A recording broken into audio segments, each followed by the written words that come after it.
Hello student, मैं Jamshedpur cooperative law college assistant professor Sanjeev Kumar Biroli. आज इस क्लास में हम अंतर्राष्ट्रीय विधि यानी कि इंटरनेशनल लॉ की चर्चा करेंगे, जिसमें हम आज देखेंगे रिकॉग्निशन यानी कि मान्यता। जैसा कि आप बोर्ड में देख पा रहे हैं, मान्यता किसी भी राज्य के लिए मान्यता की क्या ज़रूरत है। अब यह जिस तरीके से हम समझेंगे, इसे जानने के लिए सबसे पहले हमें यह जानना है कि मान्यता है क्या, मान्यता की आवश्यकता क्यों पड़ती है। जिस तरीके से किसी भी व्यक्ति की मान्यता उसके अधिकारों तथा कर्तव्य के साथ जुड़ी हुई है, जिस तरीके से राष्ट्रीय विधि में किसी भी एक व्यक्ति की मान्यता हम देते हैं, जैसे कोई एक व्यक्ति जन्म लेता है तो उसके अधिकारों तथा कर्तव्यों का सृजन समाज के द्वारा होता है। तो समाज की यह एक बहुत बड़ी ड्यूटी हो जाती है कि उसे मान्यता दें।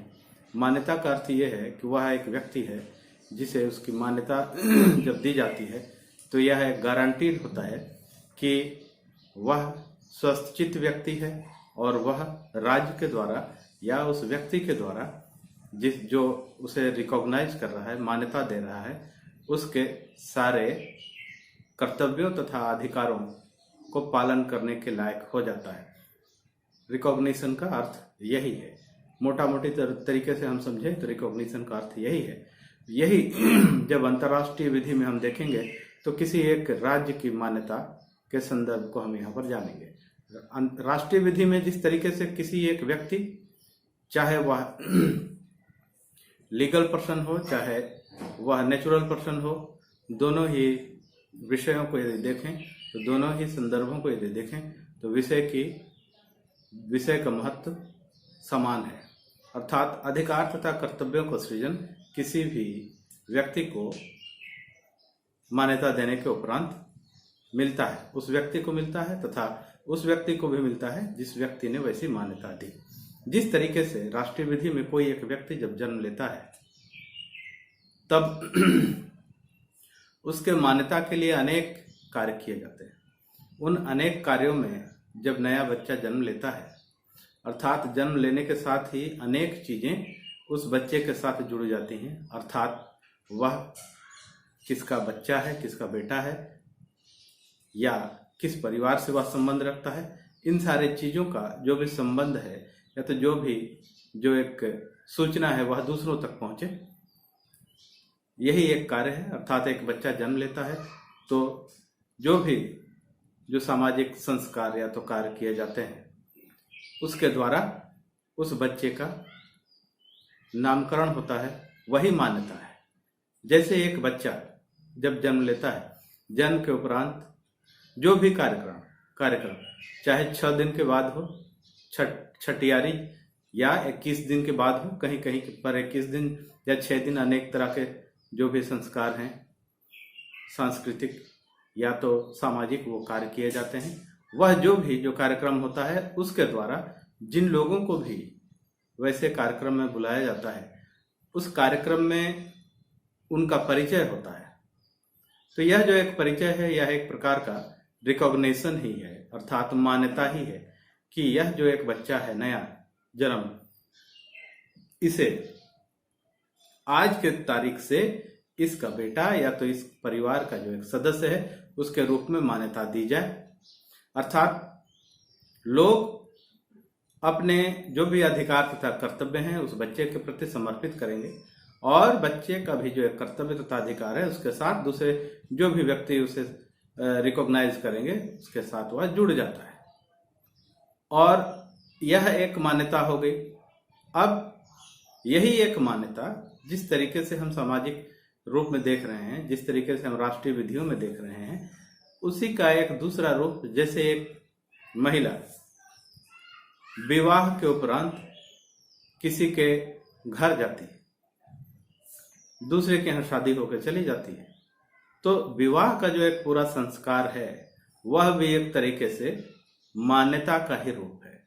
अर्थात उस तारीख से उसका जो अधिकार है वह अपने पिता के घर से अंतरित होकर अपने पति के घर में स्थापित हो जाता है, अर्थात एक स्थान से उसका जो अधिकार है वह उठकर पति के घर में अवस्थित हो जाता है। यह जो एक अधिकार है वह अपने पिता के घर से अंतरित होकर पति के घर में अवस्थित हो जाता है, स्थित हो जाता है। यह भी एक तरीके का मान्यता ही है, अर्थात उस तारीख से उस व्यक्ति को मान्यता दे दी जाती है।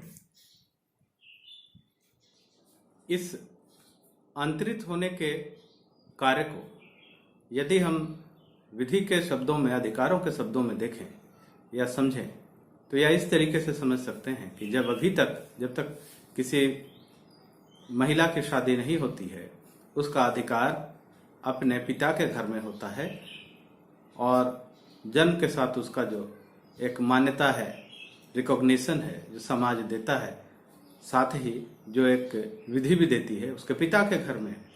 जैसे ही उसकी शादी हो जाती है, शादी के उपरांत वह अपने पति के घर आती है, तो विधि तथा समाज दोनों ही उसके अधिकारों का सृजन पति के घर में करते हैं, और उस विधि का सम्मान तथा जो समाज का सम्मान है वह महिला करती है।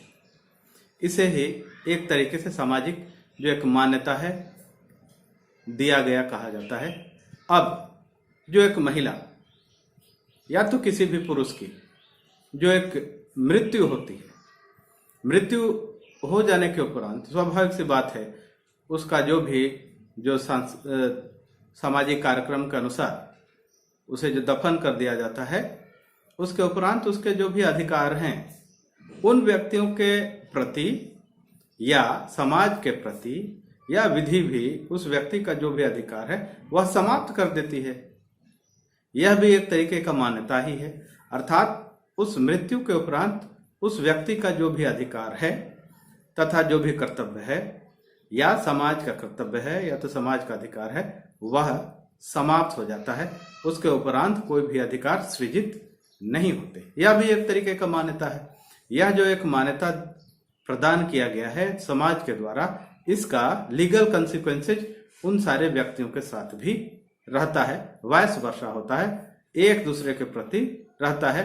और यह जो एक दूसरे के प्रति रहता है सिर्फ अधिकार ही नहीं, कर्तव्य भी होते हैं। उसी तरीके से हम यदि अंतर्राष्ट्रीय विधि में किसी भी एक राज्य की मान्यता के संदर्भ में हम बात करें तो अंतर्राष्ट्रीय विधि में जब भी कोई एक राज्य जब उदित होता है तो उसे मान्यता दी जाती है, और यह मान्यता बाकी जो भी राष्ट्र हैं उनके द्वारा दी जाती है। और इस तरीके से मान्यता दिए जाने का जो एक कारण है वह ये कि उस राज्य के पास अस्थायित्व के गुण आ गए होते हैं, अस्थायित्व राज्यत्व के गुण आ गए होते हैं, अर्थात उसमें अपने राज्य में जो एक उत्तरदायित्व तथा कर्तव्य अपने राज्य के प्रति, राज्य के जनता के प्रति जो एक सामान्य रूप से होनी चाहिए वह आ गई समझी जाती है। या इस तरीके से समझें, अन्य भी देश या तो विश्व के अन्य भी देशों के द्वारा या तो विश्व के समाज के द्वारा कोई भी अधिकार या कर्तव्य उस राज्य को यदि दिया जाए तो वह अच्छी तरह से, सही तरीके से उसे निभा लेगा, ये समझा जाता है, तो उस राज्य को मान्यता दी जाती है। और यह जो एक मान्यता है यह किसी भी राज्य के द्वारा किसी भी राज्य को दी जाती है, या पूरी तरीके से राजनीतिक कार्य ही है। कोई जरूरी नहीं है कि किसी भी देश को मान्यता किसी भी देश के द्वारा दी ही जाए। पाकिस्तान से बांग्लादेश आजाद हुआ था तो उसने सर्वप्रथम मान्यता दी थी। मान्यता देने का अर्थ यह है कि उसने बांग्लादेश को मान्यता देकर उसके अस्थायित्व के गुणों को स्वीकार किया है, अर्थात वह विश्व जनमानस या तो विश्व के अन्य देशों के द्वारा हर तरह के अधिकारों तथा कर्तव्यों को समझने तथा उनका पालन करने के लिए अपनी पात्रता रखता है। तो उसी तरीके से कोई जिस तरीके से पाकिस्तान से अलग होकर बांग्लादेश बना, तो पाकिस्तान के द्वारा बांग्लादेश को मान्यता नहीं दी गई थी। उसी तरीके से चीन के द्वारा बांग्लादेश को मान्यता नहीं दी गई थी। यह भारत का पड़ोसी देश था, जिसके कारण से भारत ने उसके मुक्ति में भी बहुत ही महत्वपूर्ण भूमिका निभाई थी। इस कारण से उसने बांग्लादेश को मान्यता तुरंत ही दे दी थी। यह जो एक मान्यता है, यह पूरी तरीके से देखा जाए तो किसी भी देश का आंतरिक मामला है। इसे हम अंतर्राष्ट्रीय विधि के द्वारा विनियमित नहीं कर सकते हैं। अब यह जो एक मान्यता है, यह अनेक विद्वानों के द्वारा किस तरीके से समझाई गई है, इसे हम देखेंगे। मान्यता अंतर्राष्ट्रीय विधि का एक महत्वपूर्ण विषय है। माना गया है, मान्यता ही वह प्रक्रिया है जिसके द्वारा नए राज्य को अंतर्राष्ट्रीय समुदाय का एक सदस्य राष्ट्र स्वीकार किया जाता है।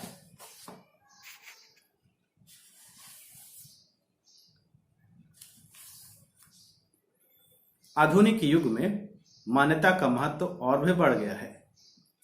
प्रोफेसर ओपेनहाइम ने मान्यता के संदर्भ में यह कहा है, किसी नए राज्य को अंतर्राष्ट्रीय समुदाय के सदस्य के रूप में मान्यता प्रदान करने वाले राज्य यह घोषित करते हैं कि उनके मत में नए राज्य में अंतर्राष्ट्रीय विधि में जो भी एक राष्ट्रत्व के गुण जो होने चाहिए, उन तत्वों को प्राप्त कर लिया है। इंस्टीट्यूट ऑफ इंटरनेशनल लॉ के अनुसार मान्यता प्रदान करना एक या एक से अधिक राज्यों के स्वतंत्र कार्य हैं, जिनके द्वारा यह स्वीकार करते हैं कि किसी निश्चित भूमि पर राजनीतिक रूप से संगठित मनुष्य समुदाय एक स्वतंत्र राज्य है तथा वह अंतर्राष्ट्रीय विधि के दायित्वों को पूरा करने के लिए समर्थ है। मान्यता के संदर्भ में क्या बात कही है? केल्सन के अनुसार किसी समुदाय को अंतर्राष्ट्रीय विधि के अंतर्गत सभी मान्यता प्राप्त हो सकती है, जबकि उसमें 4 आवश्यक तत्व हों। केल्सन किसी भी राज्य को मान्यता देने के लिए 4 आवश्यक तत्वों का जिक्र करते हैं। वह क्या क्या है? पहला है, वह राजनीतिक रूप से संगठित हो। दूसरा, उसका कोई निश्चित भूमि पर नियंत्रण हो। यह नियंत्रण प्रभावशाली हो तथा स्थायित्व की ओर बढ़ रहा हो, और यह समुदाय पूर्ण रूप से अन्य राज्यों से स्वतंत्र हो। ये 4 चीजें, जैसा कि केल्सन ने अपने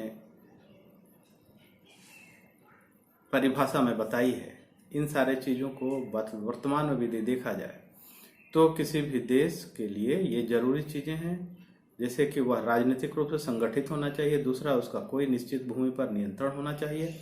तीसरा, यह नियंत्रण प्रभावशाली हो तथा अस्थायित्व की ओर बढ़ रहा हो यदि नया हो। तो चौथा है, यह समुदाय पूर्ण रूप से अन्य राज्यों से स्वतंत्र होना चाहिए। इस तरीके से मान्यता के मतों को यदि देखा जाए तो मान्यता के 2 मत हैं। पहला है निर्माणात्मक मत, कॉन्स्टिट्यूटिव थ्योरी। दूसरा है उद्घोषणात्मक मत, जिसे हम डिक्लेरेटरी थ्योरी भी कहते हैं। निर्माणात्मक मत में क्या है? इस मत के अनुसार मान्यता द्वारा ही राज्य राष्ट्रत्व को प्राप्त करता है तथा उसे अंतर्राष्ट्रीय क्षेत्र में अधिकार मिलते हैं। जिस तरीके से राष्ट्रीय विधियों के अंतर्गत किसी एक व्यक्ति के अधिकारों की बात हम कर रहे थे तथा उन मान्यताओं के उपरांत उसके जो अधिकार सृजित होते हैं उसकी बात हम कर रहे थे, उसी तरीके से अंतर्राष्ट्रीय विधि में भी किसी देश को जब हम मान्यता कोई देश देता है तो उसके साथ ही उसके जो लीगल कंसिक्वेंसेज हैं वो भी सामने आते हैं। तो यहाँ पर जो मान्यता के मत हैं, थ्योरीज और रिकॉग्निशन, उसमें पहला है निर्माणात्मक मत। इस मत के अनुसार ये कहा गया है कि राज्य राष्ट्रत्व को प्राप्त करता है तथा उसे अंतर्राष्ट्रीय क्षेत्र में अधिकार मिल जाते हैं। यह वह प्रक्रिया है जिसके द्वारा राजनीतिक समुदाय अंतर्राष्ट्रीय विधि के अंतर्गत राष्ट्र के परिवार का सदस्य बन जाता है। जिस तरीके से एक नया बच्चा जब जन्म लेता है तो उसे मान्यता के द्वारा, उसे किसी एक संस्कार के द्वारा उसके अधिकारों का सृजन समाज करता है, उसी तरीके से यहाँ पर भी यदि हम कहें तो कोई एक राज्य जब बनता है तो उसे निर्माणात्मक मत के द्वारा अंतर्राष्ट्रीय परिवार का सदस्य के रूप में स्वीकार किया जाता है, अंतर्राष्ट्रीय व्यक्तित्व को प्राप्त करता है। इस मत के जो प्रमुख प्रवर्तक हैं उनमें से हैं हीगेल, एंजिलोटी, हॉलैंड तथा लॉटरपेट।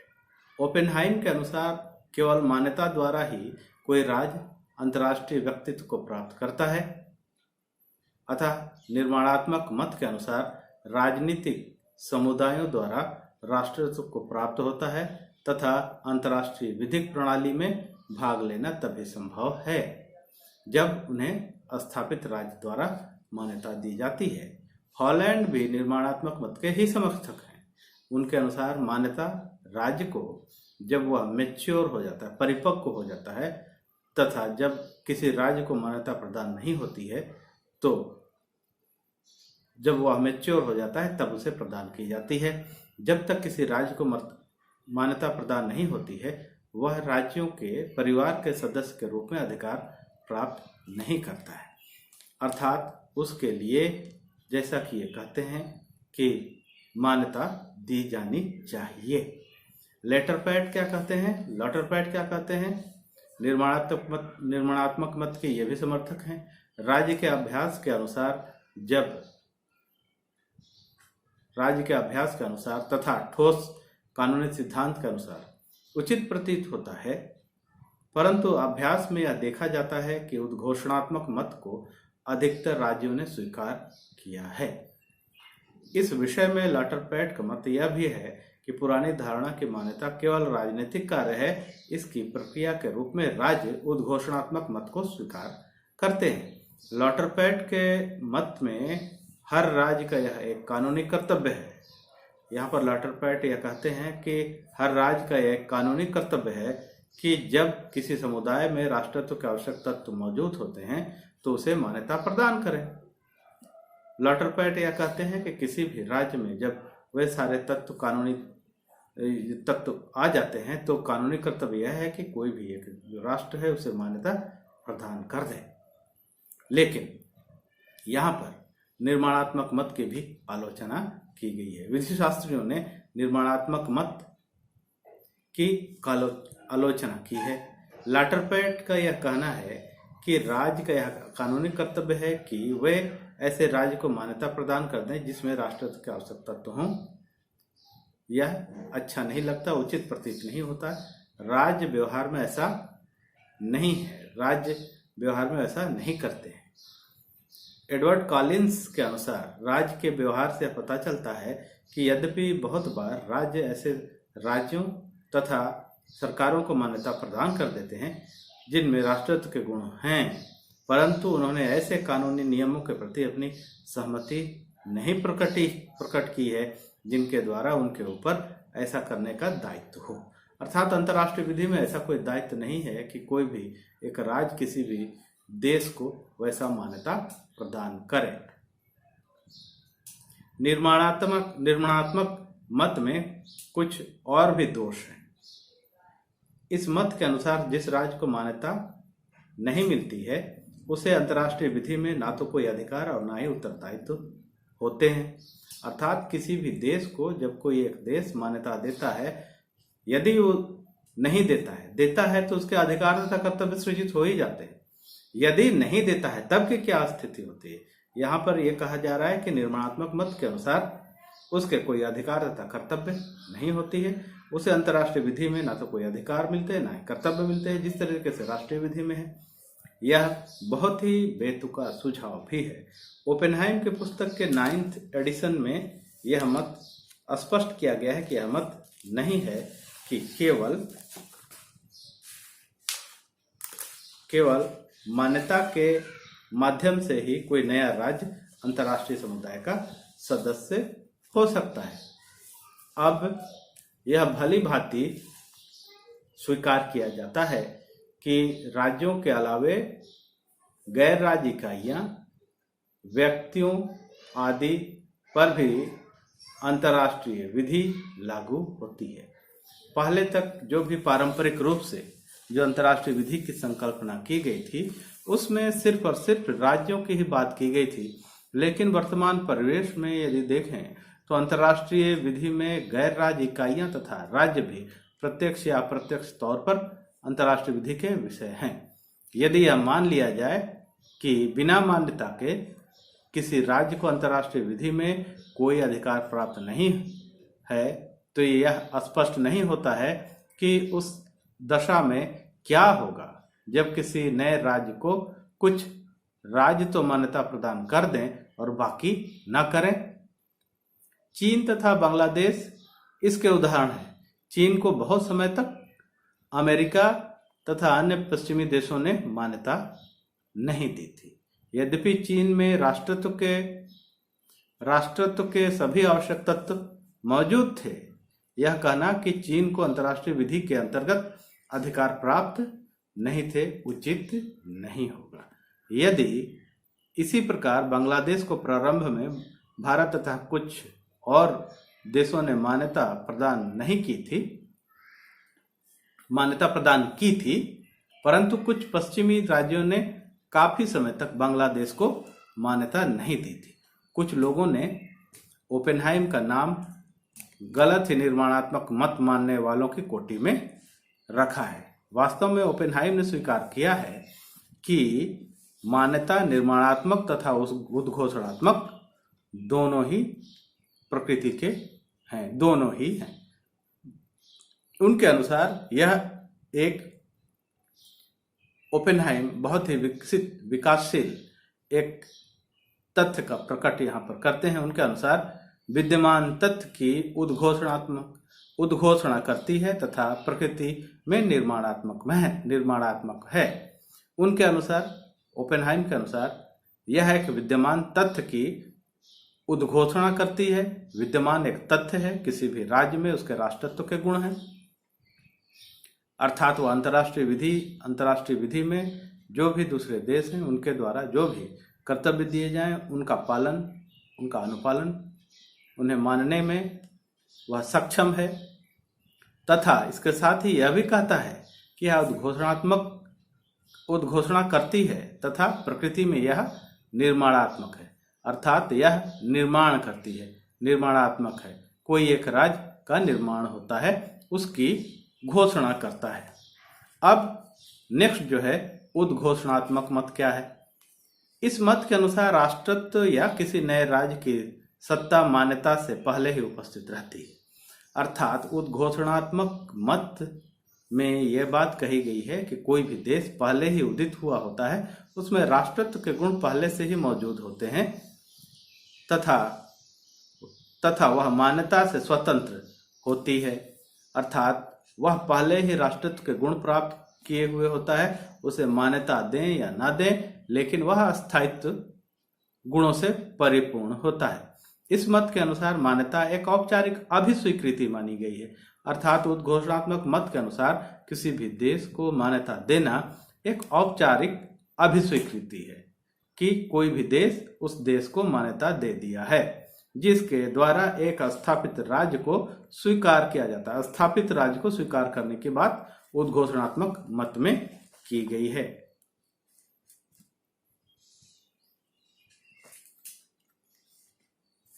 मान्यता के द्वारा केवल यह घोषणा की जाती है कि कोई राज्य अंतर्राष्ट्रीय विधि द्वारा जो निर्दिष्ट किए गए जो तत्व हैं, राष्ट्रत्व के तत्व हैं, वह प्राप्त कर लिया है। बस इसे उद्घोषणा करने की एक बात होती है।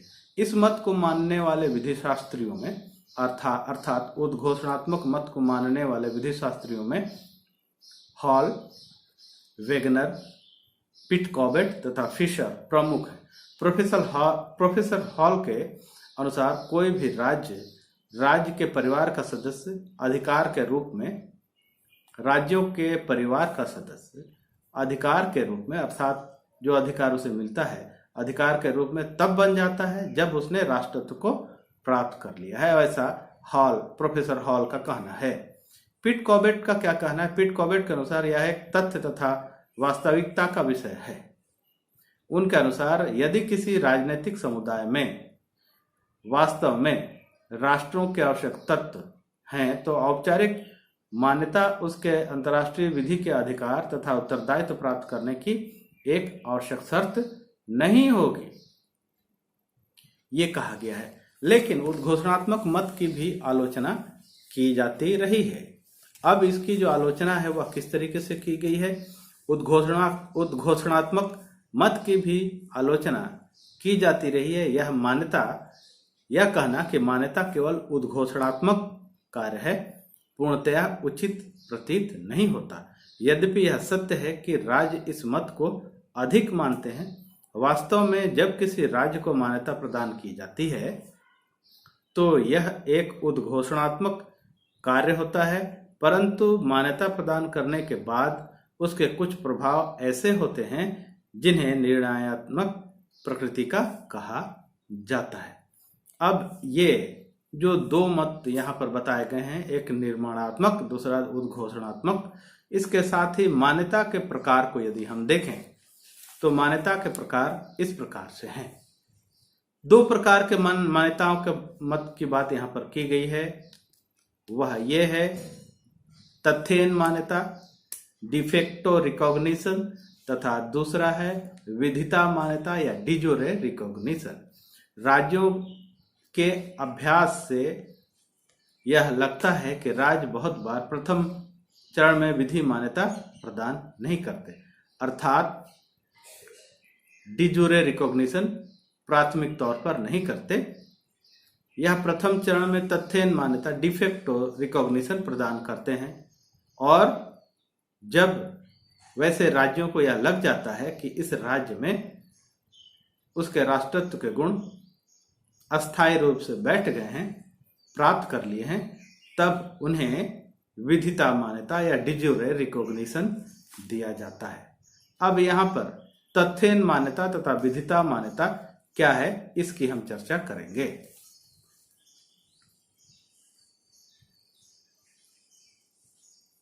प्रोफेसर स्वर्जन बर्जर ने तथ्यहीन मान्यता डिफेक्टो रिकॉग्निशन के संदर्भ में यह कहा है, जब कोई राज्य पूर्ण अथवा विधि मान्यता को देने में देरी करना चाहता है, अर्थात यहाँ पर यह कहा गया है कि जिस तरीके से मान्यता के प्रकार हैं उनमें प्राथमिक मान्यता तथा द्वितीयक मान्यता, पहले है तथ्यहीन मान्यता, दूसरा है विधिता मान्यता। डिफेक्टिव रिकॉग्निशन पहला है, दूसरा है डिजोरे रिकॉग्निशन। तो कोई भी देश जब किसी भी देश को विधिता मान्यता देने में आनाकानी करता है, देरी लगाना चाहता है, तो उस देश को वह तथ्यहीन मान्यता देता है। तो यही बात यहाँ पर प्रोफेसर स्वर्जन बर्जर ये कहते हैं कि जब कोई राज्य किसी भी राज्य को विधिता मान्यता अर्थात डिजोरे रिकॉग्निशन देने में देरी करना चाहता है तो वह प्रथम चरण में तथ्यहीन मान्यता प्रदान करता है, अर्थात वह प्रथम चरण में डिफेक्टो रिकॉग्निशन देता है। तथ्यहीन मान्यता को देने का मुख्य कारण यह है कि मान्यता प्रदान किए जाने वाले राज्य के बारे में कभी कभी ऐसा संदेह होता है कि वह अस्थायी है अथवा अस्थायी नहीं है, अर्थात कोई भी एक नया राज्य जब किसी भी अंतर्राष्ट्रीय स्तर पर बनता है तो अंतर्राष्ट्रीय स्तर पर जो बाकी देश हैं उनको हमेशा यह शंका बनी रहती है कि उस देश में अस्थायित्व के जो भी गुण जो बताए गए हैं वे मौजूद हैं या नहीं हैं, इसलिए वे पहले डिजोरे रिकॉग्निशन देने में आनाकानी करते हैं, अर्थात उसे सर्वप्रथम डिफेक्टो अर्थात तथ्यहीन मान्यता देते हैं। जब उसमें उन्हें यह लगता है कि उसमें डिजोरे रिकॉग्निशन के सारे तत्व आ गए हैं, तब उन्हें दूसरे चरण का जो मत है डिजोरे अर्थात विधिता मान्यता दे दिया जाता है।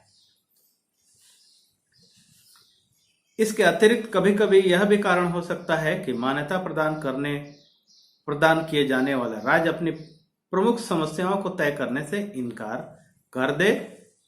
तथ्यहीन मान्यता से तात्पर्य यह है कि मान्यता प्रदान किए जाने वाला राज्य वास्तव में मान्यता के आवश्यक गुण रखता है तथा अंतर्राष्ट्रीय विधि का विषय माने जाने का अधिकारी भी है, परंतु विधि मान्यता के प्रभाव तथ्य मान्यता से कहीं अधिक माने गए हैं। यहाँ पर विधिता मान्यता जो दूसरे श्रेणी की मान्यता है, डिजोरे रिकॉग्निशन है, वह तथ्य मान्यता से और ज्यादा महत्वपूर्ण मानी गई है। प्रोफेसर ओपेनहाइम के अनुसार तथ्य मान्यता कब दी जाती है? तथ्य मान्यता तब दी जाती है जब कोई राज्य वास्तव में स्वतंत्र होता है तथा एक निश्चित भूभाग पर उसका प्रभावशाली नियंत्रण होता है, परंतु इसमें अभी भी जो स्थायित्व के गुण होने चाहिए वे आए नहीं होते हैं। इसमें अभी मान्यता के कुछ गुण जैसे कि अंतर्राष्ट्रीय विधि के दायित्वों को पूरा करने की समर्थ क्षमता आई नहीं होती है। अभी मान्यता के कुछ गुण उसमें अभी बाकी हैं।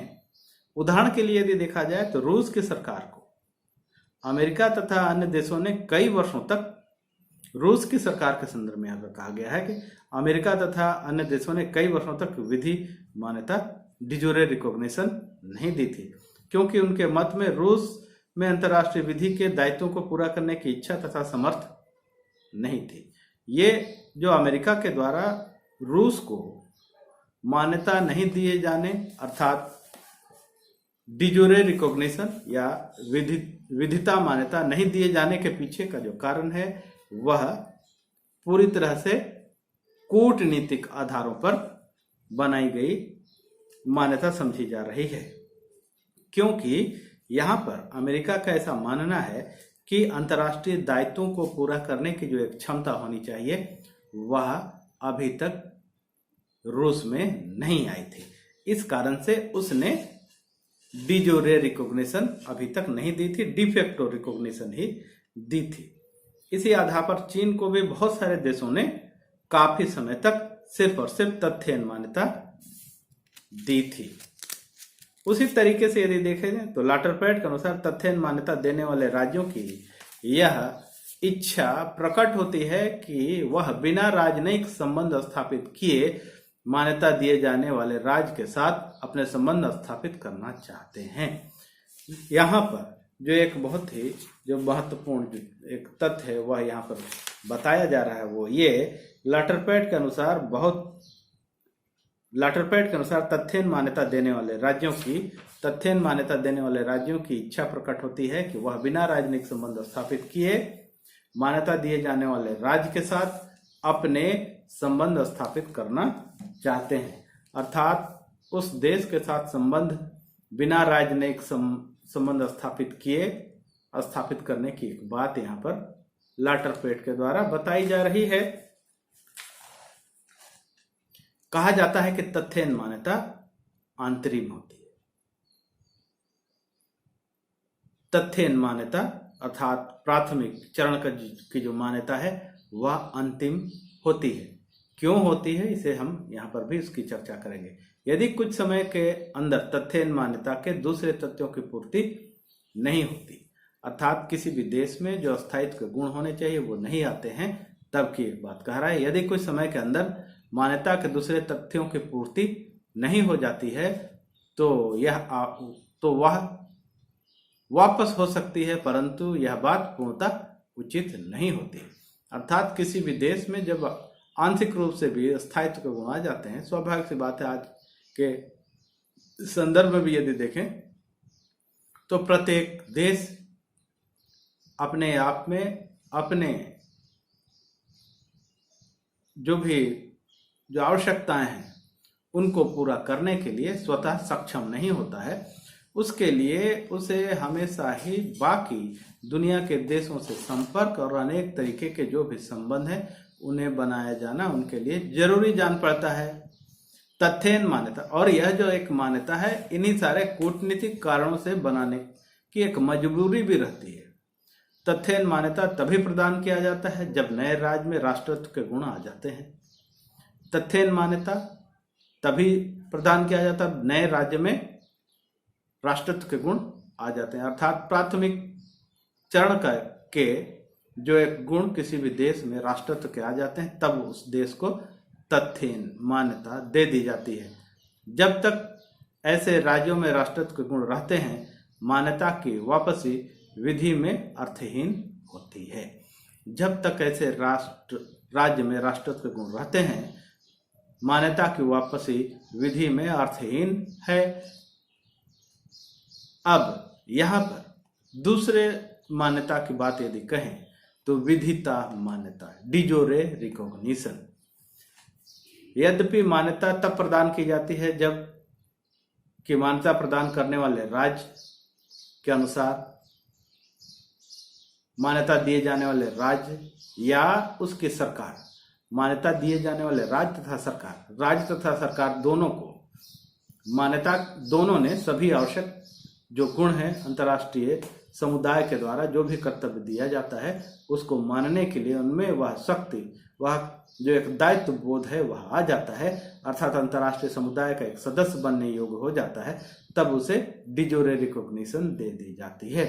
Professor H.A. स्मिथ के अनुसार ब्रिटेन में विधि मान्यता प्रदान किए जाने के पहले कुछ जो आवश्यक तत्व हैं उनको देखा जाना जरूरी है, अर्थात यह जो अभ्यास है यह ब्रिटेन के द्वारा हमेशा अभ्यास में लाई जाती है। पहला है उस राज्य के द्वारा अस्थायित्व के गुण, दूसरा है राज्य की सरकार को वहां की जनता का समर्थन, सामान्य समर्थन, और तीसरा है अंतर्राष्ट्रीय उत्तरदायित्वों को पूरा करने की इच्छा या समर्थ होनी चाहिए। विधि मान्यता अंतिम मान्यता मानी गई है तथा एक बार दिए जाने के बाद इसे वापस नहीं किया जा सकता है। विधि मान्यता के लिए यह आवश्यक है कि व्यक्त रूप से यह घोषणा की जाए कि राजनयिक संबंध स्थापित करने की इच्छा प्रकट की जाए।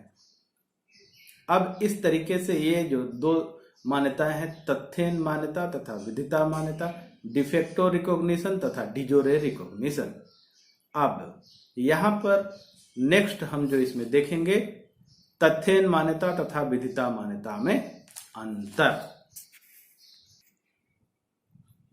तथ्यहीन मान्यता तथा विधिता मान्यता में जो अंतर है वह इस तरीके से हम देख सकते हैं। प्रोफेसर स्वर्जन बर्जर के अनुसार तथ्यहीन मान्यता की प्रकृति अंतरिम मानी गई है तथा शर्तों पर आधारित भी हो सकती है।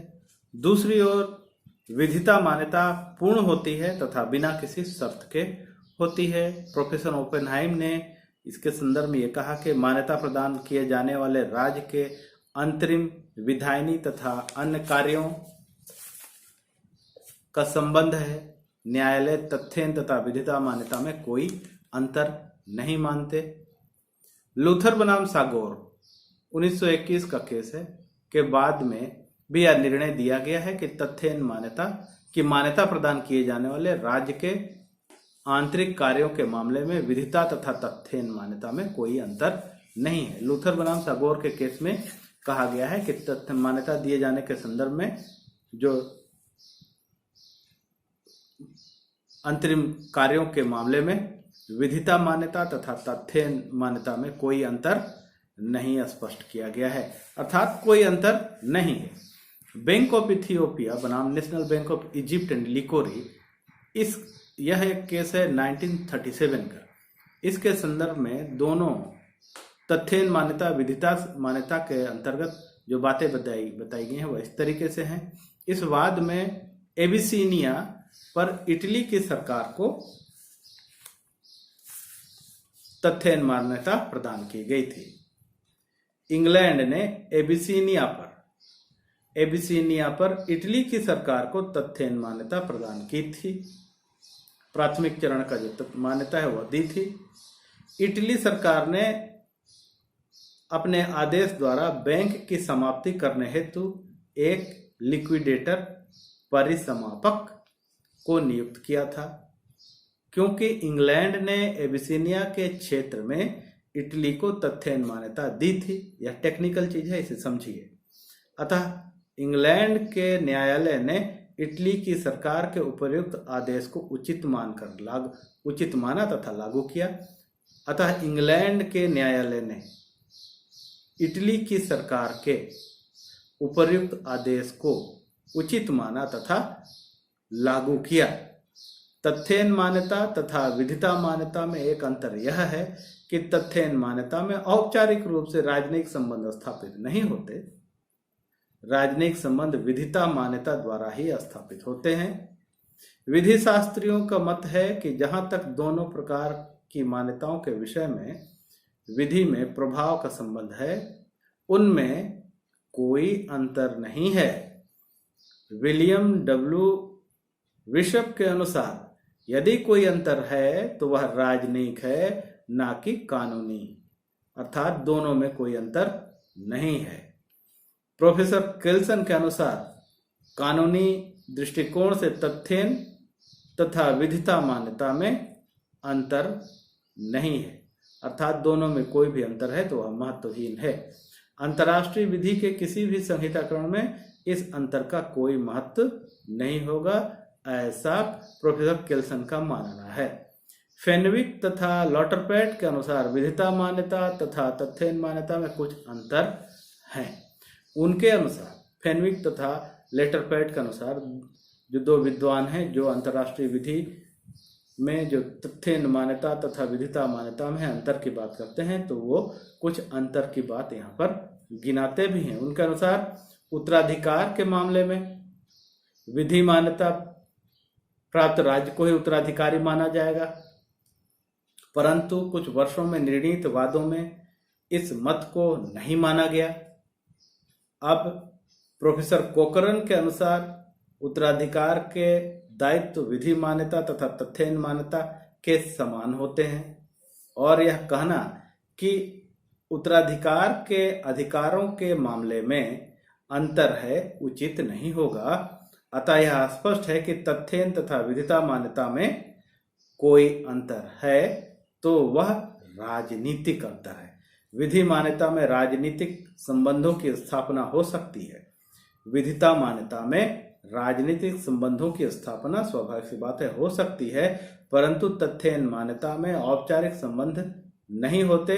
पिछले कुछ वर्षों में दोनों प्रकार के मान्यताओं में के अंतर और भी कम होते जा रहे हैं। इस तरीके से हम इसे समझेंगे, और अंतर्राष्ट्रीय विधि में तथ्यहीन मान्यता तथा विधिता मान्यता दोनों ही बहुत महत्वपूर्ण विषय हैं, तथा रिकॉग्निशन या मान्यता के विषय में इसे अच्छी तरह से समझा जाना चाहिए और इसे याद कर लेना चाहिए। धन्यवाद।